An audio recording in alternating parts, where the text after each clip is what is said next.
If you're thinking about buying a Tesla, you may want to hold off on that until you watch this video. Today we're going over the 9 most common mistakes people make when buying a Tesla, mistakes that could cost you big time, especially the last one, so stick around for that.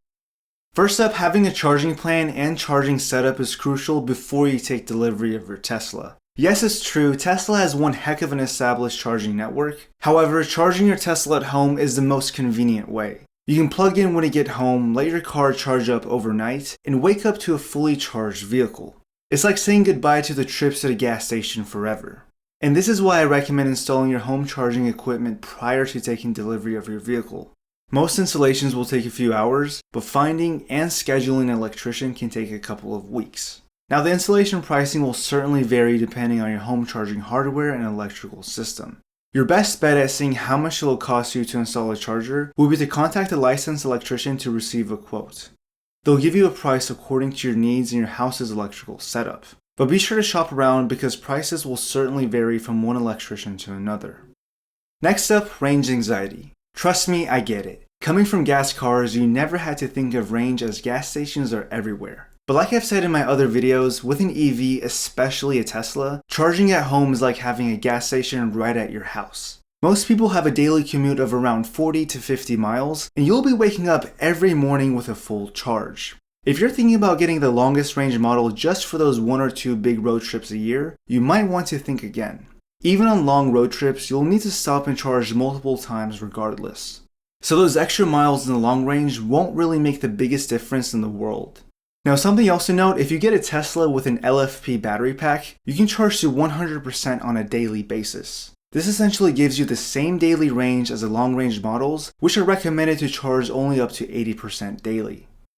Next, let's talk accessories. Tesla has slowly reduced on what they include with their cars to save on costs, so you'll need to pick up a few essentials for yourself.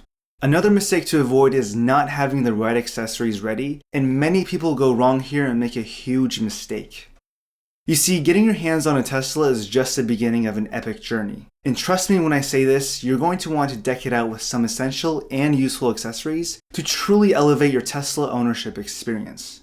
Now I get it, there's a whole world of Tesla accessories out there, and it can be overwhelming to decide which ones are worth their investments. But don't worry because I've got you covered. I made a Tesla accessories video where I carefully curated the top accessories that will take your Tesla game to a whole new level. But here's the kicker, I won't bore you with the same old accessories you've seen many times on YouTube.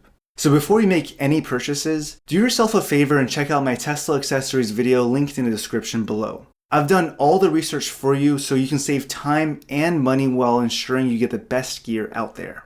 And let me tell you, investing in the right accessories can seriously level up your driving journey. It's all about those small but impactful details that make your Tesla uniquely yours.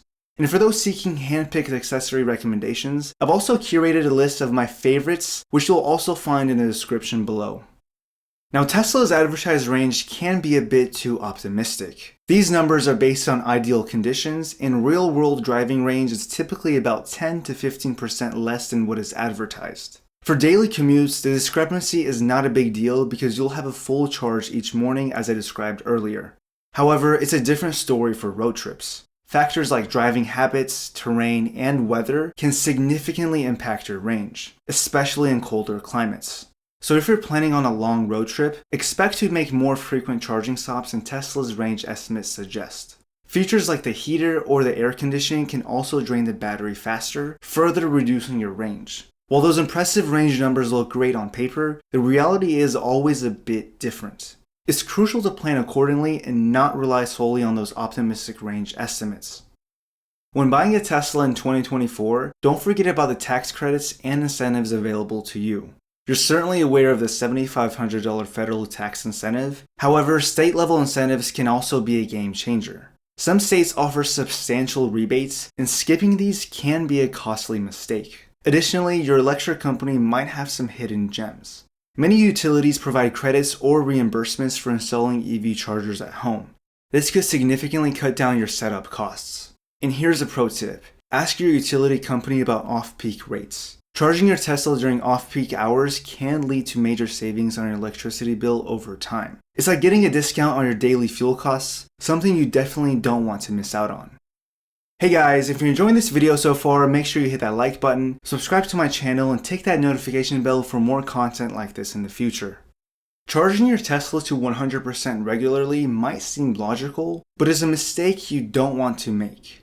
Tesla's lithium-ion batteries are engineering marvels, but they're not invincible. Now here's why you should not charge to 100% every day, and how it can be a very costly mistake. Charging to 100% all the time stresses out those battery cells, leading to premature aging and decreased efficiency. For day-to-day driving, aim for that sweet spot between 80 and 90%. Now I know what you're thinking. What about those road trips when I need every bit of juice? Fair point. And that's totally fine to charge to 100%, so long as you don't let it sit at 100%. That's why Tesla only recommends charging to 100% when you're doing road trips. Now, as I briefly mentioned earlier, if your Tesla has an LFP battery pack, you're in luck. LFP batteries can handle those full charges like a champ, thanks to their different chemistry structure. Now, on the opposite end of that, it's tempting to push your Tesla's battery to the brink, but draining it down to 0% is definitely not recommended. Keeping that state of charge above 20% is crucial for maintaining your battery's health in the long run. Sure, there might be occasions when you're riding on fumes, but here's the deal. The longer your Tesla stays in that danger zone, the greater the risk to its battery health. Being between the charge ranges of 20 to 80% is the most ideal for lithium-ion batteries. Now, Tesla's advice is crystal clear. Avoid lingering in the low state of charge territory whenever possible. So next time you're cruising down the road, remember to keep an eye on that battery. Here's a little insider tip if you're looking to purchase a Model Y anytime soon. And many people are holding off purchasing for this exact reason. The refreshed Model Y, dubbed as Project Juniper, is set to be released either late 2024 or early 2025. The Model 3 was the first to get the refresh upgrades of a sleeker design, enhanced features, and an all-around better driving experience. So if you're eyeing a Tesla purchase in the near future, here's a scoop. These upgrades are the real deal, and they might just sway your decision. Whether you're in the market for a new ride or you're just thinking about getting a Tesla, keeping tabs on these refreshes could be the game changer you've been waiting for. Now trust me, you don't want to miss out on the upgrade train. I recently made a video where I went more in depth on the Project Juniper refresh and my thoughts on either getting a new Tesla now or waiting for the refresh. You can check out that video in the description below. Now let's discuss a decision that could either be a game changer or drain your wallet. The full self-driving option. The allure of having a car that can practically drive itself is hard to resist. But before you go all in with the $8,000 FSC package, let's explore an alternative that might be a smarter move for you.